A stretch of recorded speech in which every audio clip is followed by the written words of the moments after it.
जय जिनेंद्र मित्रों, क्या आपकी मेहनत का फल कोई और ले जाता है या बीमारियां आपका पीछा नहीं छोड़ रही? आज मुनि श्री विनम्र सागर जी महाराज उन 5 गुप्त रास्तों का खुलासा कर रहे हैं जिनसे आप अपनी फूटी किस्मत को भी बदल सकते हैं। वीडियो के अंत तक बने रहें क्योंकि आज आपको जीवन जीने का नया मंत्र मिलेगा। अहिंसा परमो धर्म की जय हो। परम पूज्य आचार्य भगवंत गुरुदेव श्री विद्यासागर जी महाराज की जय हो। वर्तमान आचार्य परमेष्ठी गुरुदेव श्री समय सागर जी महाराज की जय हो। समस्त मुनि संघ की जय हो। परम पूज्य मुनि श्री विनम्र सागर जी महाराज की जय हो। शांति भक्ति आचार्य कुंद कुंद महाराज ने ग्रंथों में लिखी है। उस शांति भक्ति में आचार्य कहते हैं विद्या भैसज मंत्र तोय हवनैर याति प्रशांतिम यथा। बहुत सारी जीवन में प्रतिकूलताएं आती हैं, कुछ अनामंत्रित प्रतिकूलताएं होती हैं। वे प्रतिकूलताएं जिनको आपने आमंत्रण नहीं दिया है लेकिन वे आपके जीवन में आ जाती हैं। आप दुकान में गए, पता चला बाहर एक चिट्ठी पड़ी मिली, 5 के 5 लेबर काम छोड़ करके बिना बताए चले गए। शटर खोलते हैं, रोज एक चूहा हमारा गिर रहा है, सामने गधा ढेंचू ढेंचू कर रहा है। जैसे दुकान के अंदर बैठे अचानक इलेक्ट्रिक का शॉर्ट हो गया, लाइट गोल हो गई। लाइट गोल हो गई, पता चला पूरी वायरिंग जल गई। गाड़ी में बैठ करके चल रहे हैं, चलते चलते गाड़ी बंद हो गई।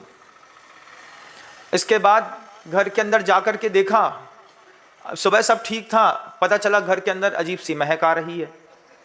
ऐसी कितनी अनामंत्रित प्रतिकूलताएं व्यक्ति के जीवन में आती हैं। आप सबके जीवन में भी आती होंगी। इंडस्ट्री चलाने वाले हैं, शाम को सबका लेबर पेमेंट किया था, ये सोच करके एरियर्स भी दिया था कि कल से इन लोग और अच्छे से काम करेंगे। पता चला सुबह सबने काम छोड़ करके निकल लिए, अब फैक्ट्री बंद है। क्या करें महाराज, हम काम करते हैं तो काम बिगड़ जाता है, कोई फॉल्ट समझ में नहीं आता। ऐसी कई अनामंत्रित प्रतिकूलताएं जीवन में आती हैं, कुछ आमंत्रित प्रतिकूलताएं जीवन में आती हैं। सिगरेट पीते थे, चेस्ट खराब हो गई। तंबाकू खाते थे, गले में माउथ कैंसर हो गया। डाई लगाते थे, स्किन डिसीज हो गई। कुछ गलत बाहर के खाने की आदत थी, लीवर बस्ट हो गया। ये सारी चीजें कैसी हैं? ये प्रतिकूलताएं आमंत्रित हैं। जब पाउच पर लिखा है कि इसको खाने से कैंसर होता है, हो सकता है नहीं लिखा, क्या लिखा है? कैंसर होता है। वो डैम श्योर कह रहा है कि इसको खाओगे तो कैंसर होगा। उसके बाद भी हमको अपने पता नहीं कहां पे कौन सी अज्ञात वस्तु पर विश्वास है। पता होने के बावजूद रगड़ा खाते हैं, पता होने के बावजूद पाउच खाते हैं। उस पाउच में क्या मिला रहता है भगवान मालिक है, लेकिन खाते हैं। ये क्या है? आमंत्रित प्रतिकूलताएं। बच्चा ताश खेल रहा है, माँ देख रही है कि बच्चा रोज शाम को जाकर के पत्ते खेल करके आता है, 200-500-700 रुपए का रोज का खर्चा है इसका। लोग बता रहे हैं कि तुम्हारा लड़का जुआ खेलने लगा है। उसके बाद भी अपने लड़के पर विश्वास है, हमारा लड़का ऐसा नहीं कर सके। आमंत्रित प्रतिकूलताएं। आंख में दिख रहा है ये बहक रहा है, उसके बाद भी हम बच्चे को बचा नहीं पा रहे हैं। ऐसे भी कई बार ऐसे दुखद संयोग बनते हैं जिसमें हमारे परिवार पर आमंत्रित प्रतिकूलताएं प्रवेश करती हैं। कुछ अनामंत्रित हैं, कुछ आमंत्रित हैं। उसके बाद बहुत सारी ऐसी प्रतिकूलताएं हैं जो प्रतिकूलताएं संयोगज होती हैं। हमारा और तुम्हारा संबंध बन गया और हमारे ऊपर भी केस चालू हो गया। हम 4 लोग थे, 4 लोगों में से एक आदमी ने मर्डर कर दिया। मर्डर करने पर ये किसका दोस्त है, इसके दोस्त कौन कौन से हैं, जितने दोस्त हैं पुलिस वाले ने उसको भी अंदर अरेस्ट कर लिया। बोले तुम यहां बैठो, बताओ तुम दोस्त के साथ कब गए थे, कहां गए थे, कैसे गए थे। जिसका कोई लेन देन नहीं था वो संयोगज प्रतिकूलताओं से प्रभावित होता है। आप भी कहीं ना कहीं संयोगज प्रतिकूलताओं से प्रभावित होंगे कि यार हम इसके साथ रहते थे, रहते रहते हमारा नाम खराब हो गया। क्यों? तुम भी उसके साथ जाते होगे। लड़का एक पानी में डूब गया, पानी में डूब करके मर गया, 20 साल का लड़का। अब मर गया तो जितने लोग साथ में गए थे पुलिस वाले ने सबको अंदर कर लिया। तुम में से किसने उसको इंटेंशनली मारा है बताओ? गए तो थे सुख के कारण, लेकिन अब उत्पन्न हो गया दुख का कारण। संयोगज प्रतिकूलताएं भी जीवन में आती हैं, कुछ वियोगज प्रतिकूलताएं भी पैदा होती हैं। पति पत्नी दोनों अच्छे से जी रहे थे और इतने में पति का देहावसान हो गया। अब न वो गवर्नमेंट ऑफिसर, न कहीं पर कोई भी रिटायरमेंट के बाद कोई उसकी पेंशन की सुविधा, न कुछ। दूसरे दिन से महिला परेशान, अब भोजन कहाँ से करेंगे, हम कुछ और चीज़ की व्यवस्था कहाँ से करेंगे, बिजली का बिल कहाँ से भरेंगे। पता चला पति किराए के मकान में रहता था, मर गया तो और आफत। 2-3 महीने बाद मालिक बोलेगा मकान खाली करो, कहाँ जाएंगे। ऐसी भी संसार में कुछ वियोगज प्रतिकूलताएं होती हैं। दुख तो देखो संसार में सबको होता है, ऐसा तो होता नहीं है कि किसी को होता हो किसी को नहीं होता हो। संसार में तो सब दुख हैं, सब प्रकार के हैं। एक बार अंतर्मन से पूछो, अभी आप वर्तमान में इन 4 में से कौन सा दुख भोग रहे हो। अभी आपको घर के अंदर, अगर मान लो यहां से घर जाना पड़े, तो घर में आप में 4 में से कौन सी प्रतिकूलताएं हैं जिसको आप फेस कर रहे हैं। संयोगज प्रतिकूलताएं महाराज, हाँ। अब वहां जाते हैं, संयोगज प्रतिकूलता में आपके परिवार के सदस्य भी हो सकते हैं जिनके सामने आप खड़े होते हैं और आप लोग के झगड़े शुरू हो जाते हैं, संयोगज प्रतिकूलताएं। नहीं तो वियोगज प्रतिकूलताएं देख रहे हैं, पिताजी चले गए, कुछ दे के नहीं गए, कुछ बता के नहीं गए, वियोगज प्रतिकूलताएं। कुछ आमंत्रित प्रतिकूलताएं आपके घर के अंदर चली रही है।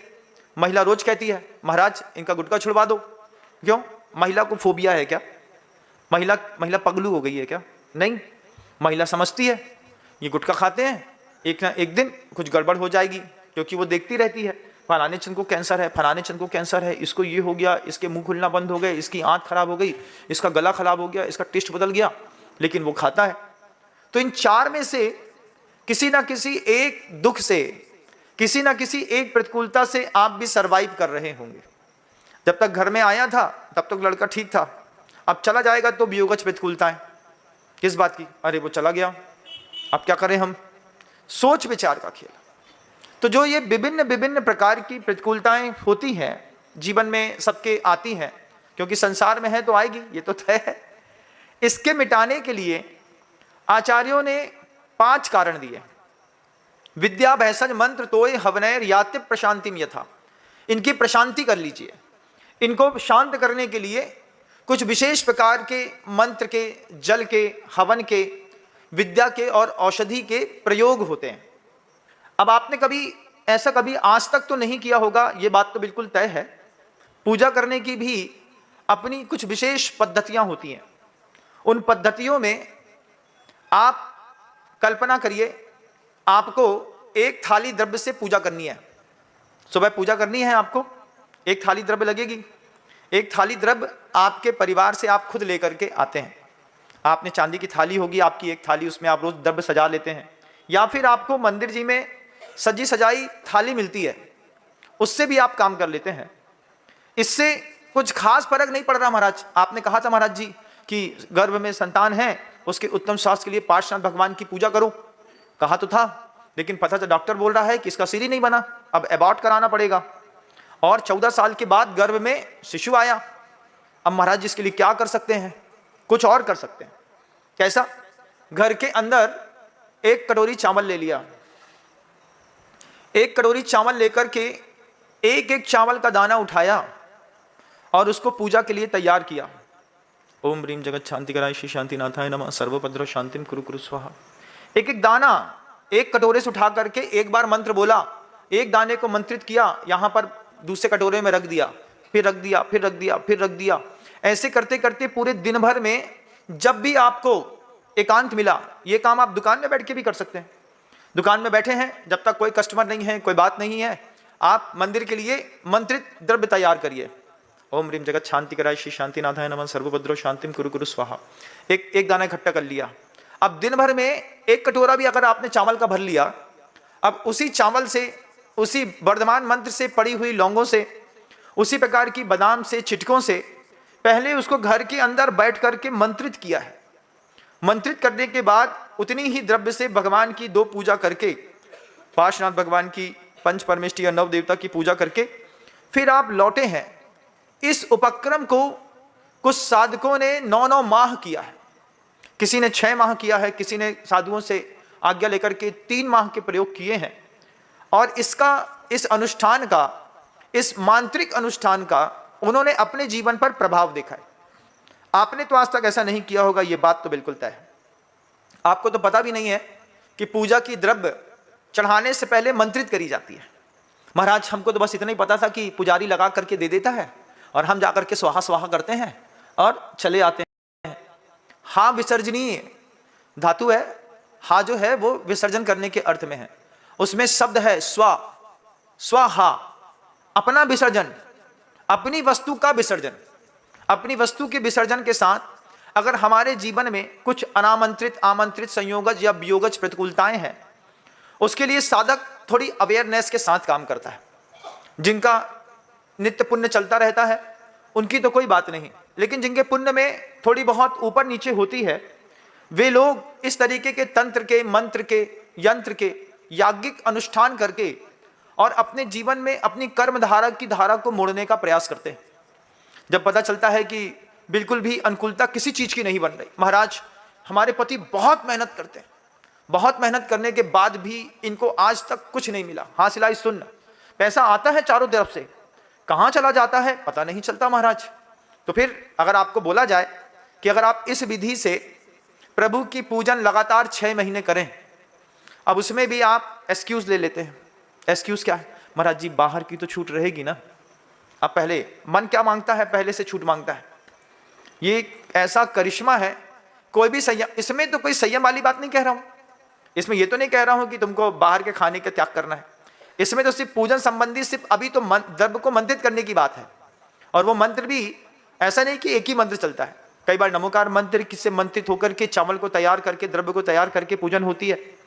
कई बार ओम ह्रीम जगत शांति कराय श्री शांतिनाथाय नमः, ओम ह्रीम श्रीम अरहम नमः, ओम ह्रीम असिया उषा नमः, ओम ह्रीम जगदापद विनाशाय हेतवे श्री शांतिनाथाय नमः, ओम क्लीं नमः, ओम अरहम नमः, ओम नमः।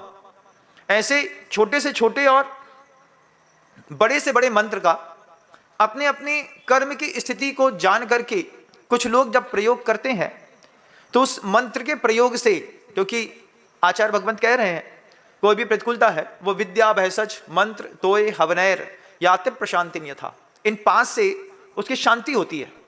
तो इस प्रकार के मंत्र के अनुष्ठान करने से आप मांत्रिक प्रयोग जब अपनी पूजन पद्धतियों में करते हैं उसमें एक आपको लंबा समय लगता है। इस लंबे समय में आपकी हर दाने में विशुद्धि स्थान बढ़ते हैं, हर दाने में आपको आपके उस गर्भस्थ शिशु या कुछ किसी भी प्रतिकूलताओं के बारे में चिंतन चलता है, फिर श्रद्धा काम करती है। जबकि जब भी कोई काम कर रहे होते हैं उसकी प्रक्रिया से गुजरते वक्त जो आप अनुभूत करते हैं वही प्रक्रिया की अनुभूति ही आपका जीवन है। जब आप दुकान में बैठे बैठे आपको दिख रहा है कि कल सुबह शांतिनाथ भगवान की मुझे पूजन करनी है, उसके लिए मुझे मंत्रित द्रव्य तैयार करनी है, अभी तो आए बड़े अच्छे से उठा करके सरकारी चावल उठाया, उठा करके टोप दिया, इधर ले भगवान, ये महाराज जी को चढ़ाया, ये बड़े बाबा को, ये छोटे बाबा को, समझ में आए तो ठीक, नहीं समझ में आए तो फेंक के चलते बने। कुछ लोग आते हैं ऐसा दूर से फेंक देते हैं, जब हमारे मूड में डाल दो स्वाहा स्वाहा, बिना झुके ऊपर से ही ऐसा। हमने कहा बड़ा अच्छा आदमी है भाई। अब जब आप एक एक दाने को अपने हाथ से मंत्रित कर चुके होंगे, आपको लगता है कि एक भी दाना आपके हाथ से नीचे गिरेगा? कितनी पुरुषार्थ के साथ आपने एक एक दाने को तैयार किया है। इस तैयार करते वक्त आपका विशुद्धि स्थान बढ़ा है, आपकी भावनाओं में, श्रद्धाओं में अपनी एक आकार लिया है। आपने रात भर उस पूरी द्रव्य को तैयार करने के बाद प्रभु की प्रतीक्षा करी है। सुबह जाकर के सावधानी पूर्वक कोई कहे भैया ये चावल हमें दे दो, फिर आप क्या बोलेंगे? ये चावल तो हम आपको नहीं दे सकते। क्यों नहीं दे सकते? चावल तो चावल है, हम इससे अच्छा चावल दे सकते हैं। नहीं, इसके बाद भी ये चावल मैं आपको नहीं दे सकता, मेरे डिब्बा का एक दाना भी इधर से उधर नहीं जाएगा। क्यों? इस दाने को, इस डिब्बे को तैयार करने में हमने कल पूरा दिन साधना करी है। और ये साधना घर के अलग अलग सदस्य भी कर सकते हैं। मान लीजिए 3 सदस्यों ने साधना करी, 5 सदस्यों ने साधना करी। तीव्र कर्म की प्रतिकूलता है, तीव्र कर्म की प्रतिकूलता में संपत्ति तो अपार है, भोगने वाला कोई नहीं है। एक बच्ची है, जिस दिन शादी हो जाएगी उसके बाद ये संपत्ति भगवान मालिक किसकी होने वाली है? कभी विचार करके देखिए बंधु, जिस मकान में आप रहते हैं, जिस दुकान को आप चलाते हैं, जिस संसार को आपने बसा के रखा है, बस एक बार चिंतन करो 40 साल बाद इसका मालिक कौन होगा? सिर्फ 40 साल बाद जिस संपत्ति में आप अभी गहराई इसके साथ तन्मय होकर के जी रहे हैं, सिर्फ 40 साल बाद उस संपत्ति का स्वामी कौन होगा एक बार पहले तय करो। फिर आंख बंद करके उसके चरित्र को देखो, उसकी क्रियात्मक शक्ति को देखो, उसके ज्ञान को देखो, उसके विवेक को देखो, उसके पुण्य को देखो। फिर तुम्हें लगेगा इतनी संपत्ति ये भोग नहीं पाएगा। क्या होगा? बगल वाला पड़ोसी होगा, आप अपना प्लाट देखने नहीं जाएंगे एक महीने में धीरे से वो जेसीबी चला करके और 8 फुट कब्जा करके एक लाइन खोद करके बड़ा कर लेगा। एक महीने बाद, ए भैया ये क्या है? केस कोर्ट में बात करिएगा, फौजदारी का मुकदमा, हमने कमाई बहुत मेहनत से 3 करोड़ की प्रॉपर्टी खरीदी थी, उसने सिर्फ 15-25 हजार रुपया खर्चा करके जेसीबी चला करके तुम्हारी 3 करोड़ की प्रॉपर्टी में कब्जा कर लिया। अब दीवार खड़ी कर ली, कब्जा साचा, दावा झूठा, फौजदारी का मुकदमा। फौजदारी के मुकदमे में जिंदगी के 50 साल निकल जाएंगे, तुम मर जाओगे, तुम्हारा बच्चा मर जाएगा, वो दुकान खाली नहीं होगी, वो मकान खाली नहीं होगा। क्या करें महाराज? विडंबना तो है। आप कभी सोचिए पहले, जिस मकान, जिस संपत्ति, जिस धन, जिस सोने चांदी के ऊपर हमको गर्व है, जिसकी ताकत है, जिसके कारण हम थोड़ा बहुत चूहे के जैसा, घूस के जैसा छलांग मार रहे हैं, जिस दिन ये खिसकेगा, खिसकना तो तय है। पहले तो ये सोचो कि 50 साल बाद, 40 साल बाद इसका मालिक कौन होगा? एक बच्ची है, सिर्फ एक बच्ची, उसका विवाह हो जाएगा, उसके बाद इसका मालिक कौन होगा? कोई नहीं महाराज। फिर क्या करें महाराज? ले विवेक से काम, थोड़ा वक्त से पहले निर्णय ले लो। जब तक हम हैं, हमारे जाने के बाद ये संपत्ति का मालिक श्री शांतिनाथ दिगंबर जैन मंदिर बागीदौरा है, कुंडलपुर के बड़े बाबा हैं। इसमें क्या हुआ? हम तय तो करके गए कि हमारे मरने के बाद हमारी संपत्ति नाश को प्राप्त नहीं होगी, हमारे बाद हमारी संपत्ति का मालिक भगवान होंगे, ट्रस्ट कमेटियां होंगी, वो हमारे मकान का उपयोग करके धार्मिक आयतनों में प्रयोग कर लेंगी। लेकिन कभी ऐसा विवेक काम ही नहीं करता कि जब तक मैं जिंदा हूं, जब तक मेरे परिवार के सदस्य हैं, ये मकान ये है, इसके बाद जो है ये मकान मंदिर जी को समर्पित है। तो लोग इंतजार करेंगे, धीरे धीरे देखेंगे, भैया आपको जब तक है आप रह लो, जिस दिन आप गए उसके बाद प्रॉपर्टी का मालिक आपने एफिडेविट बना दिया है, 1000 रुपए के स्टाम्प पेपर पे लिख दिया है। आज नहीं तो कल जिनेंद्र भगवान की संपत्ति बढ़ेगी, तो फिर तय होता है कि आपने संस्कृति के उत्थान की एक दूरदर्शिता वाली बात सोच विचार करके रख दी। लेकिन अरे जो होगा तो होगा, तो तुम चारवाक हो गए, दम मारो दम वाले हो गए, उसका तो अपना जीवन है नहीं। लेकिन इस तरीके की प्रतिकूलताएं जब जीवन में आती हैं, जब आप 1000 पुरुषार्थ करने के बाद भी उसका हल नहीं निकाल पाते हैं, उस वक्त कुछ मांत्रिक अनुष्ठान होते हैं। उन मांत्रिक अनुष्ठानों में अगर आपके अंदर अंतर्मन में श्रद्धा है, साधु के प्रति विश्वास है, उसके बाद जब आप उस मांत्रिक अनुष्ठान का साधु से पूछ करके विधिवत प्रतिदिन का प्रयोग करते हैं, उसका रिजल्ट जरूर निकलता है। अगर ये रिजल्ट नहीं निकल रहे होते तो फिर धड़सेन और पुष्पदंत और भूत बलि, इन दोनों महाराजों को विद्या नहीं सिद्ध हुई होती। अगर उनको सिद्धि नहीं हुई होती तो आज हमारे पास आगम नहीं होता। वो आगम आया इसी मंत्र की शक्ति के बल पर। जब धड़सेन आचार्य महाराज ने अपने मस्तिष्क में रखे हुए पूरे के पूरे शुद्ध ज्ञान को देने से पहले उनको मंत्र दिया, पहले ये मंत्र लो, इसकी सिद्धि करो, 3 उपवास करो, 3 उपवास करके सिद्धि करके बताओ क्या होता है। मंत्र गलत दे दिए, गलत मंत्र में गलत देवियां सिद्ध हो गई। उनने देखा कि देवी का स्वरूप ऐसा नहीं है, अच्छा होता है। फिर उसमें मंत्र की मात्रा पाई, ठीक करी, एक में हलंत ज्यादा था, एक में विसर्ग नहीं था, दोनों को ठीक करके फिर किया तो वापस देवी अपने मूल स्वरूप में उत्पन्न हुई। तब धड़सेन आचार्य महाराज को संतुष्टि हुई, तब जाकर के पूरा विज्ञान दिया। वही विज्ञान प्रवाहित होता होता होता आज हम सबके बीच में है। लेकिन हमारी मति वैसी नहीं है, हम आगम ग्रंथ की उस पंक्ति को मानने स्वीकार करने के लिए तैयार अंतर्मन नहीं करता कि विद्या भैसज मंत्र तोय हवनैर याति प्रशांतिम यथा। ऐसे भी प्रतिकूल अनामंत्रित कर्म के उदय हैं, प्रतिकूलताएं हैं, दुख हैं, जिनको हम मंत्र की शक्ति के माध्यम से भी ठीक कर सकते हैं।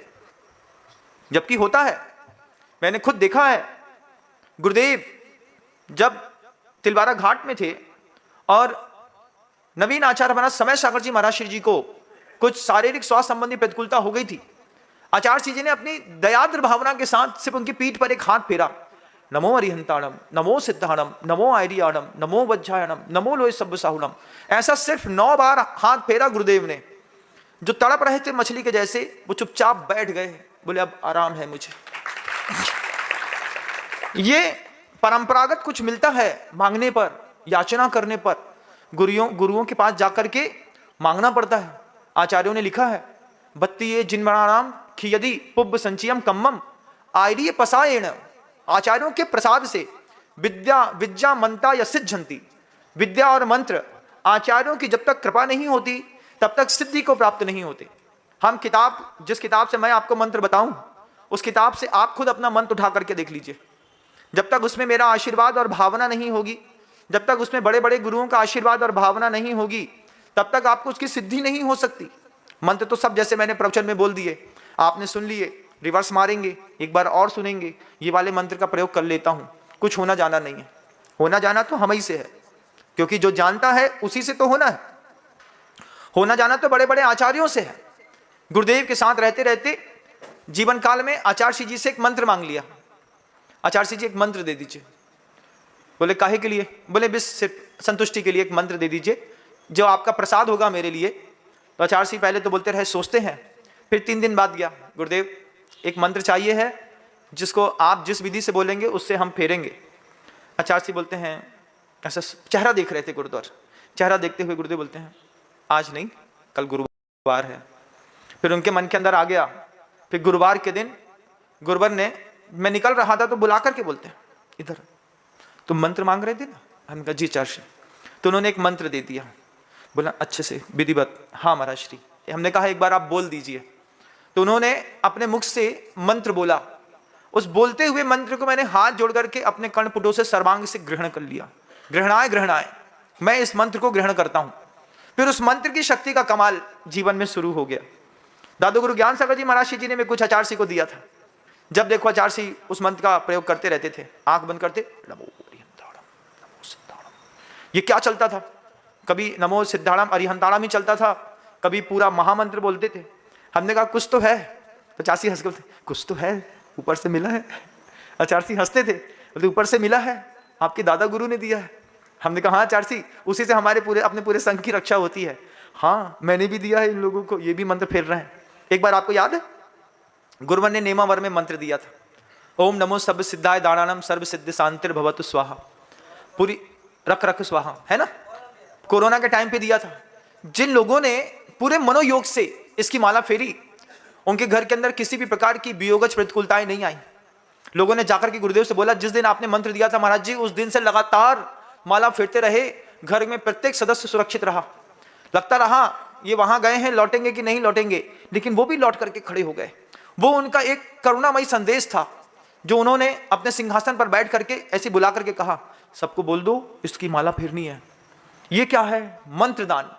बड़े बड़े आचार्य करते, और ऐसे वैसे आचार्यों से भी बात नहीं बनती, जिनकी अपने आप में चर्या की निर्मलता हो, तप की निर्मलता हो, ज्ञान की निर्मलता हो, दृष्टि की निर्मलता हो, आगम की निर्मलता हो, अपने आप में शुद्ध देश कुल जाय शुद्धा, विशुद्ध मन वयन काय संजुत्ता, तुम पाय पयो रूह मिह मंगल मत्थ में निच्चम।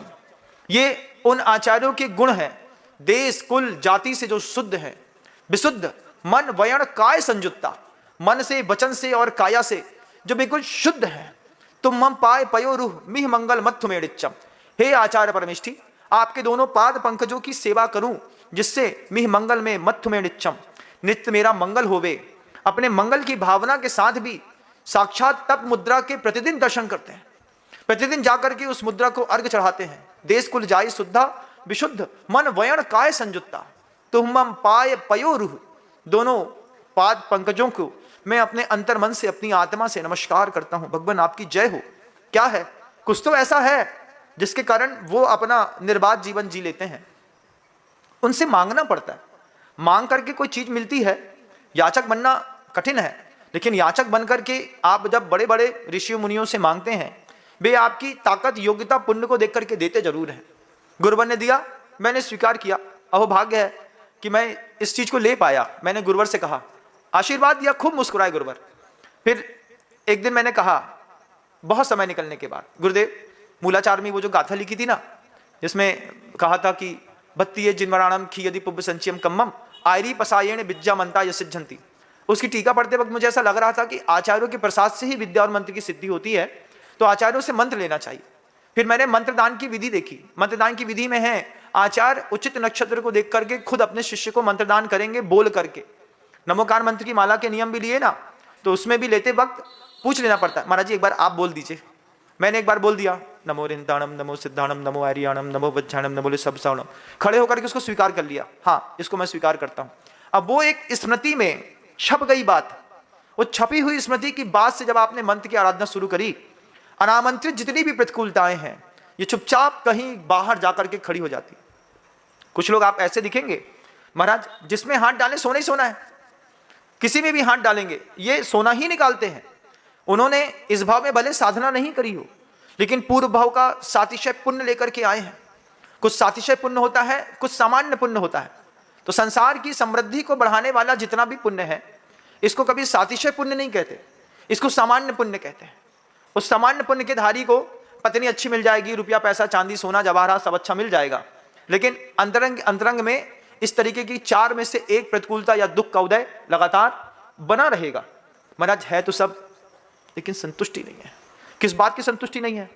अगर इस बात की संतुष्टि हो गई होती साधन सामग्रियों से, तो फिर कोटि 18 घोड़े छोड़े 84 लाख हाथी, क्या क्या छोड़ा उनने, है ना?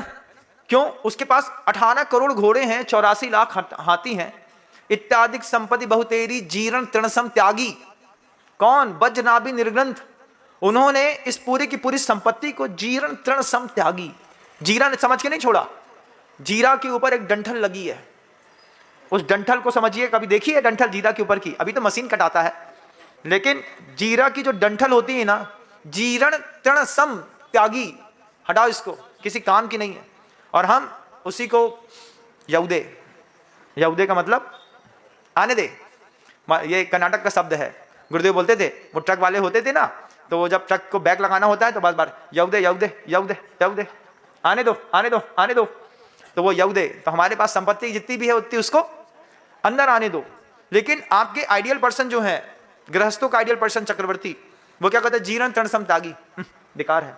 जैसे दांत में फंसा हुआ कोई तिनका निकाल करके थूक देते हो, फिर पलट कर देखते हो क्या उसको?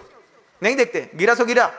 ऐसी संपत्ति छोड़ी है और हमने उसी जीरे के तिनके को निकाल करके धर लो। महाराज जी हम तो यही में खुश हैं, आप तो परलोक के बारे में आप जानो। तो जब कभी भी जीवन में प्रतिकूलता आती है, कई लोग आते हैं मेरे पास, बोलते हैं महाराज कुछ हो ही नहीं रहा है, आप बताइए क्या कर सकता हूँ। अब मैं देखता हूँ उसका चेहरा, उसकी भावना, लगता है अभी इसके हाथ में हीरा धर दूंगा तो फेंक देगा। क्योंकि सबसे पहले कंडीशन अप्लाई, ऐसा नहीं हुआ तो, ऐसा कर ले तो भैया डॉक्टर ने पर्ची लिखी। अब पर्ची में अब तुम बोलो भैया हमने दवाई खरीदी, ला करके धर दी, अगरबत्ती लगा रहे, तो दवाई को अगरबत्ती नहीं लगानी है, उसको अपनी प्रक्रिया में होकर के गुजारना है। आप अगर 3 महीने 6 महीने 9 महीने की प्रक्रियाओं में, मंत्र की प्रक्रियाओं में भी अगर गुजर गए, तो अनामंत्रित प्रतिकूलताओं से बहुत दूर खड़े मिलेंगे। क्योंकि 5 साधन है, विद्या भैसज मंत्र तोय हवनैर याति प्रशांति में था। मंत्र की उस तरीके की आराधना करके प्रतिदिन की द्रव्य तैयार करना नहीं हो सकता है। एक पुष्ट अर्घ तैयार करना। पुष्ट अर्घ क्या होता है?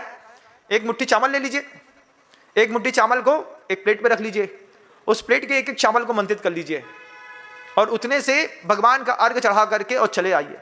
देखिए क्या कमाल होता है जीवन में।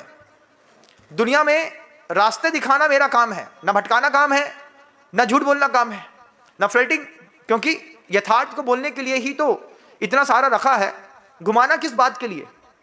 आप एक अर्घ भी चढ़ा करके प्रतिदिन भगवान को अच्छे से देखेंगे तो आपको लगेगा पहले दिन तो कुछ होता नहीं है, पहले दिन करेंगे पहले दिन हो जाएगा। तो आचार्य जी कहते हैं शक्कर का कारखाना देखा? नहीं देखा महाराज।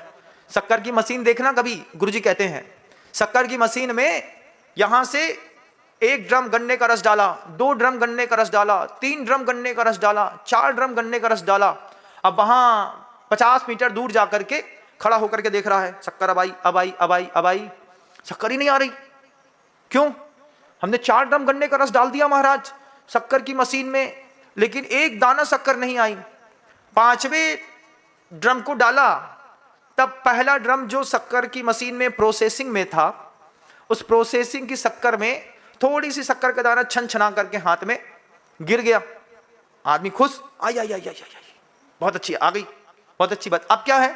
अब इसके बाद जितने ड्रम डालेंगे गन्ने के रस के, उतने ड्रम आपको शक्कर मिलती रहेगी। अब सामने वाला बोलता है शुरुआत में 5 ड्रम डाली थी, वो शक्कर कहाँ है? शुरुआत के 5 ड्रम की शक्कर कहाँ है? आप बताइए, गायब हो गई क्या? गायब नहीं हो गई। वो 5 ड्रम की जो शक्कर है वो प्रोसेसिंग प्लांट में, प्रोसेसिंग में फंसी हुई है। यहां से धक्का लगता है, वहां से वही निकलती है। पहले वही निकलेगी जो पहले दिन की मंत्र शक्ति आपने विधि पूर्वक, शुद्धि पूर्वक, श्रद्धा पूर्वक किया है, सबसे पहले वही उपयोग में आएगा। लेकिन हमारी तो बस हर्र खाने वाली ताकत है, कश्मीरी हर्र खा ली, महाराज कुछ हो ही नहीं रहा, कुछ हो ही नहीं रहा, कुछ हो ही नहीं रहा। अब भैया हर्र खाई है तो 6 घंटा तो दो, 4 घंटा तो दो। नहीं नहीं महाराज, आपने तो कहा था ये हर्र तो ऐसी है, इसको हाथ में रखते साथ ही दस्त लग जाता है। तो भैया क्या समझाए हम तुमको। कई लोगों की साधना तो शुरुआत तो बहुत अच्छे मन से करते हैं, लेकिन शुरुआत करते साथ ही थोड़ा सा दिन गुजरता है और विशुद्ध स्थान न जाने कहां जाकर के गिर जाते हैं। और गिर जाते हैं एक बार विशुद्ध स्थान, उसके बाद धीरे से अरे यार बहुत दिन हो गए थे करते करते, हमने छोड़ दिया, कुछ हो नहीं रहा है। जब खदान खुदने का समय आया तभी तुमने खदान दूसरे के नाम पे बेच दी। देखो आप उसको, अंजन चोर को, जिनदत्त सेठ का पुत्र, वो माला फेर रहा है, अंदर श्रद्धा नहीं है, मंत्र जाप कर रहा है, विद्या सिद्ध करनी है, श्रद्धा नहीं है। अंजन चोर ने बोला मरना तो है ही, उठाओ एक बार खच्च से काटो। और जो कम में सूरा सो धम में सूरा, कर्म में सूर थे, धर्म में सूर होकर के श्रद्धा के साथ जिनदत्त सेठ झूठ नहीं बोलता, उसका दिया मंत्र है, मैं इसको स्वीकार करता हूं। एक बार में खच्चे से काटा, नीचे तीर भाले बर्छे सब रखे थे, विद्याओं ने तुरंत लोक लिया, उठा करके नंदीश्वर दीप जिनाले ले गए, अंजन निरंजन हो गए श्रद्धा के बल पर। लेकिन आप ना हो पाए, आप अंजन से मंजन हो गए। तुम्हें घिस घिस के लोगों ने महाराज सब किया हमने, लेकिन अब क्या बताएं, कुछ होता नहीं है महाराज। होता नहीं है कि तुमसे आता नहीं है, अंदर आदमी के उत्साह शक्ति होती है, उस उत्साह शक्ति का दम लेकर के व्यक्ति जब जीवन जीता है तो बड़ा जबरदस्त जीवन जीता है। मंत्र ले लिया, अब लिया था कभी हुआ होगा, ऐसा नहीं। गुरु को और मंत्र को आंख में 24 घंटे जीवित रखना पड़ता है। आचार्य जी ने इसलिए हाइको लिखा, शाश्वत कौन, गुरु या गुरुवाणी, किससे पूछूं। गुरुवर कहते हैं दो में से कौन शाश्वत है, गुरु शाश्वत है कि गुरुवाणी शाश्वत है। गुरु की वाणी शाश्वत है। वे बोल के गए, सबरी को बोला तू इंतजार करना, राम आएंगे। सबरी 700 वर्ष तक जंगल में रोज अपना रास्ता साफ करती, रोज प्रभु के लिए तैयारी करती, आज नहीं तो कल राम आएंगे। आप उसका भजन तो गाते हैं, गुरुवर आएंगे तो अंगना बुहारूंगी, मेरी कुटिया के जग गए भाग, क्या ऐसे कुछ है ना। हाँ, राम आए हैं। वो राम ऐसे नहीं आए हैं, राम 700 वर्ष की साधना करने के बाद आए हैं। यहां तो राम को पहले से इन्विटेशन कार्ड, राम कल आ जाइयो हमारे घर में, इन्विटेशन कार्ड है, इन्विटेशन कार्ड तो पहले दे दिया जाता है। अपने पुण्य को भरोसा तो है नहीं अपने पुण्य में, तो कार्ड दे दो महाराज को, महाराज एक कार्ड है, कल हमारे घर में आपको निमंत्रण है। फिर उसके बाद अच्छे से राम आएंगे तो अंगना बुहारूंगी। क्या बुहारूंगी भाई, प्रपोज प्लान से कोई राम का अंगना नहीं बुहरता। वो तो प्रतीक्षा करने का अपना एक मजा है, जो अपने पुण्य से मिलता है। उस रोटी को खाने और खिलाने में जो मजा आता है वो बिल्कुल अद्भुत होता है। लेकिन आप उस चीज को समझ नहीं सकते, क्योंकि प्रतीक्षा और तितिक्षा दो कभी भी गृहस्थ को अच्छी नहीं लगी। ना तितिक्षा अच्छी लगी ना प्रतीक्षा अच्छी लगी। तुरंत उसने अपनी प्रतीक्षा और तितिक्षा मतलब उपेक्षा भाव, इन दोनों से अपने आप को ऊपर उठाने की कोशिश करी, हजार कोशिश करी, रहा संसार का संसार में। साधु पैराट्रूपर कमांडोज के जैसा एक मंत्र दे दिया, लगे हैं उसी के साथ में। जितने भी एजेंट वगैरह होते हैं ना, विदेशों में जाते हैं, सिलाई की पेटीकोट की दुकान खोल करके बैठे हैं, रा का एजेंट है, 15 साल से पेटीकोट सिल रहा है। क्यों, आज नहीं तो कल, कल नहीं तो परसों, परसों नहीं तो नरसों, इंफॉर्मेशन इसी मोहल्ले से निकलेगी, इसी के आसपास से निकलेगी। ऐसा लोकलाइज होकर रह रहा है, कोई अंदाजा नहीं लगा सकता। धीरे धीरे सब समझ लिया, एक इंफॉर्मेशन भी सही निकल गई। 15 साल का पेटीकोट साधना सब सफल है, सब सफल है। एजेंट हैं रॉ के, कैसा करते, ऐसे करते हैं। एजेंट हैं, ये मंत्र है भगवान का, दिया है, कहा है धैर्य के साथ रखना, सब सिद्ध होगा। लेकिन धैर्य कहां। कहते हैं सब्र का फल मीठा होता है, कहते हैं सब्र का फल मीठा होता है, लेकिन उस फल को पाने का भी सब्र कहां है, उस फल को पाने का भी सब्र नहीं। ऐसी स्थिति में कभी संसारी का कोई कार्य सिद्ध नहीं हुआ। अनामंत्रित प्रतिकूलताएं लगातार आपके जीवन को संगारित करती रही। संयोगज, वियोगज, आमंत्रित, इन चारों प्रतिकूलताओं, चारों दुख में आपने पूरा जीवन गुजार दिया, लेकिन आगम ग्रंथों पे, संतों की वाणी पे विश्वास नहीं किया। महाराज किया तो था, आपने कहा था हमने 15 दिन तक किया था, हमने नियम तो 6 महीने की दवाई का दिया था, इनने 15 दिन में, क्योंकि आपका ज्ञान अलग है। अब उस ज्ञान के कारण में मंत्र की शक्ति गृहस्थ के साथ काम नहीं करती। और जिनकी कर जाए, जो साधना में उतर जाते हैं, वे कुछ और ही रंग के हो जाते हैं। जो चाहते हैं सब पाते हैं बंधुओं, क्योंकि आचार्यों की वाणी है, विद्या भैसज मंत्र तोय हवनैर याते प्रशांतिम यथा। विद्या भैसज मंत्र तोय और हवन से मंत्र की सिद्धि कर ली, उसी मंत्र का सहारा लेकर के पूजा तो करेंगे। जिस मंत्र का जाप किया था उसी मंत्र का सहारा लेकर के महाराज शांति धारा पढ़ रहे हैं, वो कलश पकड़ करके उसका अपना मंत्र जप रहा है, ओम ह्रीम जगत शांति कर श्री शांतिनाथाय नमः सर्वत्र शांतिम कुरु गुरु स्वाहा। जिस मंत्र से वो तैयार की थी उसी मंत्र से उसने शांति धारा कर ली। बोलते बोलते अंतरंग से जल ला करके अपने परिवार के सदस्यों के माथे पैर शरीर पर लगा करके और उस मंत्र का तोय का मतलब पानी होता है, तो मंत्रित जल का प्रयोग कर लिया। इसके बाद शांति नहीं मिली, बैठ करके उसी के नाम का हवन कर दिया। इसके बाद औषधि का प्रयोग कर लिया, खा करके दवाइयां भी जरूरी है। नो कर्म की संयोजना अच्छी नहीं होगी तो मंत्र तंत्र कुछ काम नहीं करते। औषधि ले ली, लेते तो हैं महाराज, लेकिन औषधि लगती नहीं है शरीर पे, सूक्ष्म कर्म का उदय है। उसको बदलने के लिए आपको कुछ और दैविक साधनों को समझना पड़ेगा, उसको उपयोग में लाना पड़ेगा। एक अंतिम पहला शब्द है लेकिन मैं अंत में लेता हूं, विद्या। विद्या क्या है? विद्या बड़ी गजब की चीज है। ये विद्या भी आपके दुख को शमित करती है। कैसे विद्या शमित करती है महाराज, आप मुझे बताइए। जो आपको दुख मिला है वो दुख आपके अंतरंग से उत्पन्न हुआ है कि बाहर से मिल रहा है? उस दुख का निमित्त कहां पर है? अंतरंग में है कि बाहर में है? क्या विचार क्या है आपका? अंतरंग में है। हाँ, अध्यात्म में रहने वाले लोग बोलते हैं अंतरंग में दुख है, लेकिन प्रकृति कहती है अंतरंग में दुख नहीं होता, बाहर ही दुख होता है। अनंत सुख है अंतरंग में, अनंत दुख की कोई परिभाषा आचार्यों ने अंतरंग में नहीं लिखी। बाहरी निमित्त से ही दुख पैदा होता है। अब बाहर के निमित्त से दुख पैदा हुआ है, इसको कैसे समझना है? तो आचार्य कहते हैं जितना ज्ञान पराधीन होगा उस पराधीन ज्ञान के कारण ही आपको दुख की उपलब्धियां होंगी। पांचों इंद्रियों से ज्ञान लेते हैं, इंद्रियां पराधीन है, किसी ना किसी निमित्त से इंद्रियों को ज्ञान मिलता है, तो जो आपको दुख मिला वो भी पराधीन हुआ। उसके बाद अंतरंग के कर्म के उदय भी पराधीन है, किसी ना किसी निमित्त से पैदा हुए। असाता वेदनीय पराधीन है, मोहनी कर्म पराधीन है। आपका ज्ञान छदमस्त है, छदमस्त ज्ञान छायोपशमिक ज्ञान के साथ जितना भी आप पराधीन इंद्रियों के माध्यम से ग्रहण करते हैं उसी के माध्यम से आपको दुख की प्राप्ति होती है। इस बात को समझने के लिए विद्या का प्रयोग करते हैं। विद्या द्विधा परा अपराच, ये गीता का सूत्र है। दो प्रकार की विद्या होती है, एक परा विद्या होती है, एक अपरा विद्या होती है, मतलब लोकोपकारणी होती है, एक लोक से विमोचनी होती है। तो विद्या द्विधा परा अपराच, उसमें अपरा विद्या का प्रयोग करते हुए आदमी खुद सोचता है, विचार करता है, ये जितना भी कुचक्र है ना, ये मोह के कारण है। मेरे मोह के कारण जो सामने आता है वो सामान्य हो जाता है।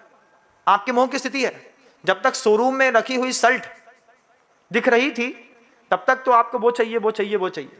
जिस दिन वो आ गई उसी दिन अरे इतनी अच्छी तो नहीं है लेकिन सामने वाली की बड़ी अच्छी लग रही है, ये वाली चाहिए।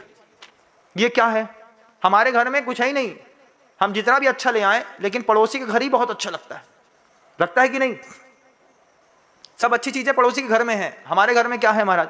अब ठीक है अपने घर की रोटी खा रहे तो जम नहीं रही, पड़ोसी घर में अरे क्या तुम्हारे यहाँ तो तुम्हारी पत्नी तो बहुत गजब का बनाती है, हो तो तुम दल लो। नहीं महाराज, ऐसा तो ना हो पाएगा। क्यों? क्योंकि संभालने पर तरह तरह के दुख और सुख साथ में लगे रहते। मोहनी कर्म की सबसे बड़ी स्थिति है, हाथ में जो भी आता है वो जीव के लिए सामान्य हो जाता है। पर्याय हाथ में आई, पर्याय आपके लिए सामान्य हो गई। सामान्य नहीं होगी तो गुटखा क्यों खा रहे होते? बताओ मुझे।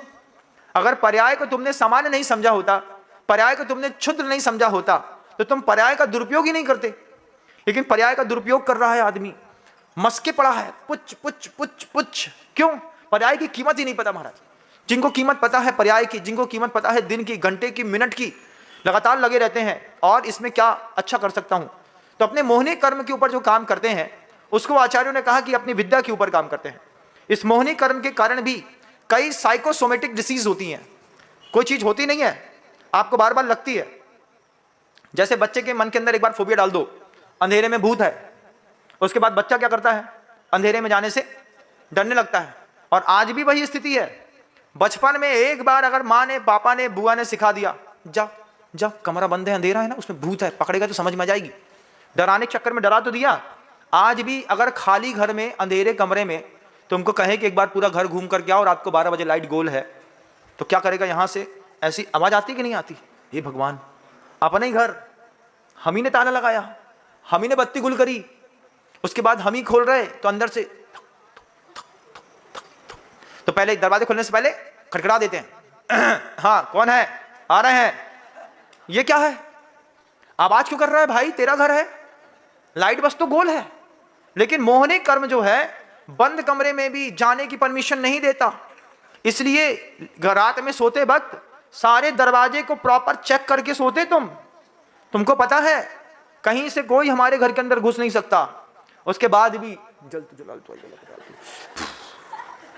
कुछ लोग होते हैं पूरा दरवाजा घर पैक करने के बाद उसको पूरा फूंक करके बंद कर देंगे, बंद करने के बाद फिर सोते हैं। सुबह उठेंगे तो पहले फूंक मार करके एक अद्दर से दरवाजा खोलेंगे, उसके बाद ताला खोलेंगे। कितने तालों में पैक होकर के रात में सोते हुए एक बात बताओ तो सही, होता है कि नहीं? ये क्या है? मोहनी कर्म का खेल है बंधु। इस मोहनी कर्म के कमाल के कारण आपके हाथ में आई हुई, एक तो आपने किसी चीज की कीमत नहीं समझी, और इसी मोहनी कर्म ने तुमको संसार में भयाक्रांत कर दिया। अब कुछ भी चीज करते हैं अंदर से एक दुखी लगती है, सही है कि गलत है, सही है कि गलत है। अरे भैया, सही और गलत नाम की चीज तो तुम्हारी धारणा का खेल है, मोहनी खेल का खेल है, इससे ऊपर उठो। लेकिन बचपन में जो अंधकार से डर गए, 80 की उम्र भी हो जाए, इनसे कह दो हम 5 दिन के लिए बाहर जा रहे हैं, घर में मिलियो, बोले भैया सो तो जाएंगे लेकिन लौटते तक जिंदा बचेंगे नहीं बचेंगे इसका कभी भरोसा नहीं है। रात में कुछ नहीं हुआ, एक चूहा ने एक कटोरी बस गिराई थी, लेकिन ठन करके वो जब घन घन घन घन घन घन घन घन घन घन घन घन घन घन घन होके रुकी तो दिमाग में हॉरर शो बन गया। वहीं पे कक्का को एक हिचकी आई, और हिचकी आकर के कक्का बस कटोरी बैठती उसके पहले कक्का बैठ गए। अब 5 दिन बाद जब लड़का पोता बहू घर से मिलने के लिए आए तो पता चलो कक्का तो कहाँ गए? बोले कुछ नहीं महाराज, सब अच्छा था, अच्छी छोड़ के गए थे, लौट के आए तो जो रास्ते में कमरे में मरे मिले। कैसे मरे मिले? ऐसे नहीं, इनके मन के अंदर जो डर था ना, वो रात के सोते समय चूहिया ने, चूहा तो बहुत बड़ा होता है, चूहिया ने एक कटोरी गिराई। अब कटोरी भी इतनी बदतमीज निकली कि बा एकदम से शांत नहीं भाई, बा गोल गोल गोल गोल गोल गोल गोल गोल गोल गोल गोल, इतने में इतने की बत्ती गोल। अब क्या हुआ? उठाओ रे 2.5 कुंटल लकड़ी, राम नाम सत्य है, अरहंत गति गत्य है। क्या हुआ? हमको कुछ भी नहीं पता। अब पुलिस वाला सोच रहा है, डॉक्टर सोच रहा है, फिर बोलता है स्वाभाविक मौत है। स्वाभाविक मौत नहीं है, चूहिया के चक्कर में निपट लिया। केवल ज्ञानी से तो पूछो, केवल ज्ञानी बताएगा, तुम क्या बताओगे? तुम तो घर में थे ही नहीं। फिर वहां पर कहता कि अगर उस विद्या का सही प्रयोग हुआ होता कि ये सब कुछ होता नहीं है, दरवाजा बंद करके सोने वाले तो मर जाते हैं, खुले दरवाजे में सोने वालों को कोई तकलीफ नहीं होती। कहाँ आएगा, कहाँ लेके जाएगा? इतने अब शेर तो आना जाएगा, आदमी आएगा तो देख लेंगे भैया, समझ लेंगे हमारे पास कुछ है ही नहीं तो लेके क्या जाओगे? तो यहाँ जो निर्विकल्पता है वहां पर नहीं है। आचार्यों ने कहा आगंतुक, वियोगज, संयोगज और आमंत्रित अनामंत्रित प्रतिकूलताएं और दुख से ऊपर उठना है। इन 5 को समझने की कोशिश करिए, विद्या को, भैसज को, मंत्र को, तोय को और हवन को। अगर इस 5 की वास्तविक और सही जानकारी का अन्वेषण किया और विधिवत इसके प्रायोगिक व्यवहारिक प्रयोग किए और आध्यात्मिक प्रयोग किए, उसके बाद संसार में कभी कोई प्रतिकूलता न बाहर आएगी न अंदर आएगी। प्रतिकूलता से बचने का प्रयास था, यह आपके लिए एक लाभकारी उद्बोधन सिद्ध होगा, समझता हूं। शब्दों को विराम देता हूं। गुरुदेव श्री विद्यासागर जी महाराज की। परम पूज्य मनीषी विनम्र सागर जी महाराज की। जा वाणी के ज्ञान से सूझे लोका लोक, सो वाणी मस्तक नमु सदा देथु दो। हे जिन वाणी भारती तो हे जपो दिन रैन, जो तेरी शरणा गए सो पावे।